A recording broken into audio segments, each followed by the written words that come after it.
Vous faites bien de nous choisir pour vous informer. Bonsoir à tous au sommaire de cette grande édition d'information. Le Premier ministre, chef du gouvernement Amadou Riba et plusieurs autres ministres du pays sont en Arabie Saoudite pour participer au forum multilatéral sur la politique industrielle. Une occasion pour le patron du Palais de la Colombe d'attirer les investisseurs et engager les discussions avec ces derniers pour l'industrialisation de la Guinée. Les détails à suivre dès le début de ce journal. Lancement ce mercredi à Conakry du séminaire national de sensibilisation des chefs de l'organisation régionale sur la lutte contre le blanchiment des capitaux et financement du terrorisme. L'initiative vise à sensibiliser les leaders religieux et à trouver des moyens et des mesures pour lutter contre le terrorisme et le blanchiment de capitaux. Compte rendu à suivre. Fini le titre. Une fois encore, bonsoir. Le chef du gouvernement Amadou Riba continue à renforcer les ambitions de développement industriel de la Guinée. Le patron du Palais de la Colombe est actuellement en Arabie Saoudite pour participer à un forum multilatéral sur la politique industrielle. Une occasion pour lui d'engager des discussions avec les dirigeants mondiaux sur les défis et les opportunités de l'industrie, mais aussi attirer des investissements stratégiques et solidifier les relations de la Guinée avec des partenaires internationaux. Fata Traoré. Le Premier ministre guinéen Amadou Riba continue d'élargir ses champs d'action. Ce mardi, il s'est envolé pour Riyad, capitale de l'Arabie Saoudite, dans le but de participer au forum multilatéral sur la politique industrielle organisé par l'Organisation des Nations Unies pour le développement industriel. Ce forum, qui a été ouvert ce mercredi, a rassemblé plusieurs dirigeants mondiaux, experts, investisseurs et chercheurs, tous présents pour cet événement international de premier plan. L'objectif est d'examiner les pratiques mondiales les plus significatives face aux défis qui entravent le développement et la durabilité de l'industrie, tout en promouvant la coopération en matière d'innovation industrielle et de développement durable. Accompagné de la ministre du Commerce, de l'Industrie et des PME, Dr Yaka Sidibé, le locataire du Palais de la Colombe aura l'opportunité de partager la vision du projet Simandou 2040 au cours de ce forum qui durera 2 jours. Cette visite à Riyad constitue une étape significative dans la politique de développement industriel de la Guinée, car elle pourrait attirer des investissements stratégiques et renforcer les liens de la Guinée avec des partenaires mondiaux. Selon nos confrères de Guinée News, la délégation guinéenne a déjà engagé un premier échange bilatéral avec les autorités saoudiennes. Au nom du chef de l'État, au cours de cet échange, Amadou Riba a invité l'Arabie Saoudite à investir dans un partenariat économique qui serait mutuellement bénéfique pour les deux pays. Dr Yaka Sidibé, pour sa part, a présenté aux partenaires saoudiens le processus et les éléments essentiels de l'investissement en Guinée. Ce forum qui a débuté aujourd'hui se clôturera le jeudi 24 octobre 2024.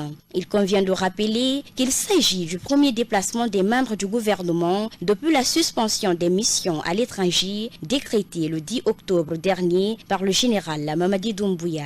Cette décision reste en vigueur jusqu'au 31 décembre 2024, sauf en cas d'accord exceptionnel accordé par le chef de l'État.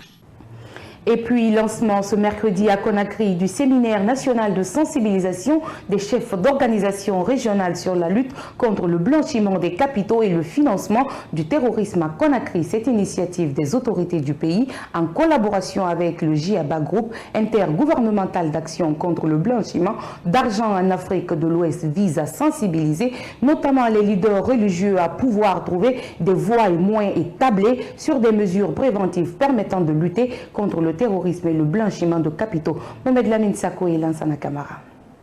Ce présent séminaire organisé en faveur des leaders religieux du pays s'inscrit dans le cadre de la lutte contre le blanchiment de capitaux et le financement du terrorisme. Lors de cette importante réunion, plusieurs questions relatives à la problématique liée à ces pratiques illicites et doctrines contraires à la vision républicaine seront abordées. Je salue la présence dans cette salle des autorités nationales de premier rang. La présente session abordera tour à tour les questions relatives aux risques de blanchiment des capitaux et financement du terrorisme, les vulnérabilités associées aux organisations religieuses, les risques d'exploitation des OBNL par les terroristes, le rôle des leaders religieux dans la lutte contre le blanchiment des capitaux et le financement du terrorisme, la promotion de la coexistence pacifique, de la tolérance et la prévention de l'extrémisme violent. Ces thématiques, à n'en pas douter, sont d'une importante capitale pour la Guinée et le Djaba et retiennent à juste titre l'attention de nos autorités qui ne ménagent aucun effort pour leur prise en compte efficiente. La Guinée a fait son évaluation nationale des risques et on a cité tout à l'heure les risques ou les menaces qui pèsent beaucoup sur la Guinée, mais des efforts sont fournis. Le docteur Sagno disait tout à l'heure, il citait un auteur anglophone qui disait que on ne soulève pas une montagne en un jour, on commence d'abord par soulever un caillou. C'est une très belle citation qui illustre les efforts que la Guinée fait. Et la lutte est dynamique aussi. On ne lutte pas aujourd'hui pour dire on a gagné, on croise les bras. On lutte tous les jours et les fruits de la croissance en luttant permettront à l'État de les répartir pour que toute la communauté en profite. La Guinée, qui aujourd'hui fait face à des menaces répétitives, compte déjà mettre en place des voies au moins ou encore trouver des mesures préventives pour prévenir ces doctrines contraires au vivre ensemble. Le chef de cabinet du ministre secrétaire général des Affaires religieuses se réjouit de cette initiative. Au nom de l'État guinéen, nous voulons exprimer tout d'abord notre satisfaction pour le choix de notre pays, pour abriter ce séminaire. Ce séminaire vise véritablement à poser les jalons de la lutte contre le blanchiment des capitaux et le financement du terrorisme. Au XXIe siècle et encore en 2024, nous constatons que dans certains pays limitrophes de la Guinée, il y a que des mesures n'ont pas été prises à temps. Et à cause de cela, certains pays autour de nous ont pu souffrir du terrorisme. Et c'est la raison pour laquelle nous pensons que cela doit servir de leçon. Et c'est même cela qui a permis à nos autorités de pouvoir aujourd'hui permettre au Djaba d'être dans nos murs et pour ainsi sensibiliser les religieux à pouvoir trouver les voies et moyens qui puissent permettre véritablement les mesures préventives qui vont lutter contre le blanchiment des capitaux et le financement des terrorismes. Ces derniers temps, les attaques terroristes ont été signalées dans certains pays limitrophes. Au sortir de cette première journée de séminaire, certains leaders religieux ont par ailleurs affiché leur volonté d'accompagner l'État guinéen dans la réussite de son combat. Mais nous, les religieux, puisque nous sommes des religieux, nous avons foi en Dieu, donc on se sert de nous pour qu'on puisse transmettre ce message à travers la population. Si nous sommes là, c'est parce que nous sommes appelés à propager ce discours-là à travers nos familles, à travers les mosquées, à travers toutes les populations. Durant 2 jours, ces experts venus des pays voisins et les leaders religieux du pays échangeront sur plusieurs thématiques liées à cette problématique de terrorisme et de blanchiment de capitaux qui continue à sévir dans certaines régions du continent. Éducation à présent, le ministère de l'enseignement préuniversitaire et de l'alphabétisation a procédé ce mercredi au lancement officiel de la campagne nationale de la visite systématique médicale des élèves, une première en République de Guinée depuis la mort de feu Ahmed Sékou Touré. Nos reporters Fatmata Haousaleno et Seydouba Kamara ont rencontré Ansa Diawara, porte-parole du dit département, pour parler de cette décision. Suivez. La campagne nationale de la visite systématique médicale des élèves guinéens a démarré ce 23 octobre 2023 sur toute l'étendue du territoire national. Une initiative du ministère de l'enseignement préuniversitaire et de l'alphabétisation sous la haute autorité du président de la transition. Le porte-parole du ministère rappelle l'importance de cette initiative. Il a été lancé officiellement la visite médicale de tous les enfants élèves du primaire et du secondaire du territoire national. Et cela par le service national de la santé scolaire. Il faut rappeler déjà que c'est bien l'esprit de Monsieur le Président de la République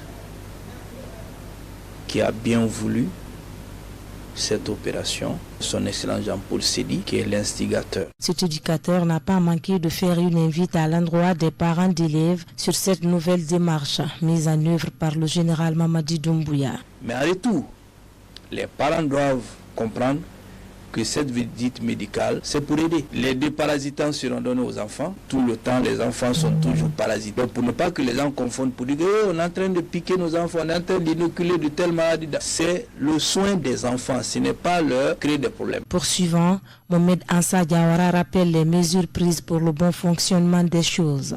Pour le respect de cette initiative, il y a déjà 518 agents de la santé des districts qui sont déjà sur place et qui sont gouvernés. Il y a 468 enseignants et encadreurs qui seront mobilisés pour suivre le processus et cela de part. Et sans oublier les autres acteurs. Désormais, les élèves du primaire et du secondaire bénéficieront tous des soins médicaux. Dans l'arrière-pays, les audiences criminelles ont débuté ce mardi en présence de plusieurs autorités de la préfecture de Sigiri. Au total, 55 dossiers criminels étaient inscrits pour être jugés. Le préfet de Sigiri et le procureur de la République près le tribunal de première instance de la préfecture n'ont pas manqué d'exprimer leur satisfaction. Suivez le point avec notre correspondant régional, Moussa Beredou Kondé. C'est à l'occasion du début des audiences criminelles que le procureur de la République, après le tribunal de première instance de Sigiri, entouré des différents chefs de service de la sécurité, a expliqué les différents dossiers en rôle qui sont prêts à juger. Nous avions 55 dossiers criminels au rôle qui seront examinés pour permettre à ces accusés d'être situés sur leur sort, mais aussi pour que les citoyens sachent que les délinquants, les personnes qui ont été interpellées soient situées sur leur sort et devant tout le monde de façon publique. Satisfait, le préfet de Sigiri, Dr Maramani Sissé, a félicité les autorités du TPI de Sigiri à travers leur dévouement. Il a ensuite rappelé la maîtrise du taux de banditisme de Sigiri. C'est autant dire, l'année dernière, on a connu des pics de criminalité dans la préfecture grâce à cette même synergie d'action, aux efforts louables des forces de défense de sécurité. Aujourd'hui, ça c'est un lointain souvenir. À Sigiri, ça ne dort pas. C'est pourquoi nous sommes sur pied, de jour comme de nuit, pour faire en sorte que les citoyens se sentent et le sentiment d'être en sécurité. Au total, 55 dossiers criminels sont répertoriés pour être jugés. L'ouverture de ces audiences criminelles a mobilisé les citoyens de la ville aurifère.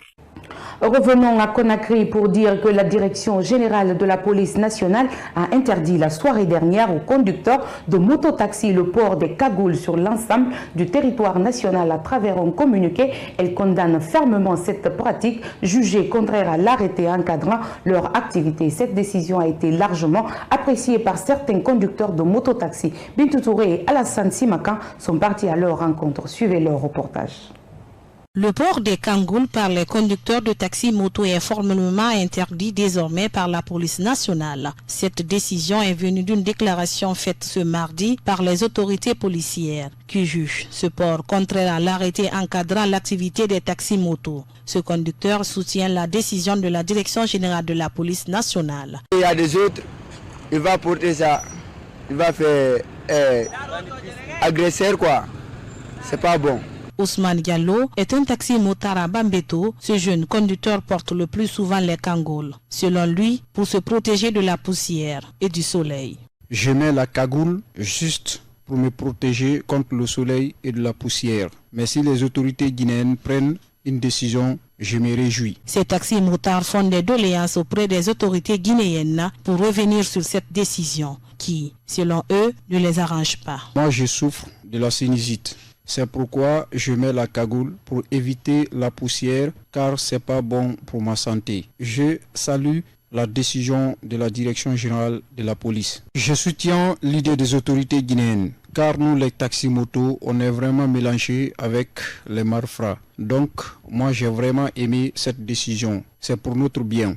Les autorités exhortent également la population à éviter d'emprunter des mototaxis dont les conducteurs se cachent sous une cagoule. Il appelle les forces de l'ordre à redoubler de vigilance pour neutraliser ces comportements déviants. Et puis, parlant du football guinéen, le formateur sportif Ibrahima Souri Sampou s'est exprimé sur le démarrage du championnat national de la Ligue 1 annoncé pour le 27 novembre prochain par la Ligue guinéenne de football professionnel au compte de la saison sportive 2024-2025. Il est au micro d'Amadou Bari et de Mohamed Sangari. On aura la chance de commencer très tôt le championnat pour ne pas qu'on arrive, surtout pendant la saison des pluies.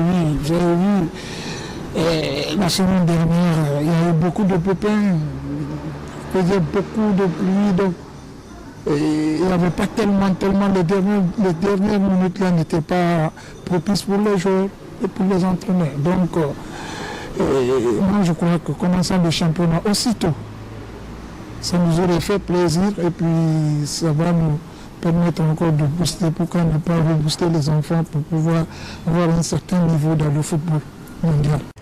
C'est la fin de ce journal à tous. Merci de votre fidélité. Bonne soirée à vous.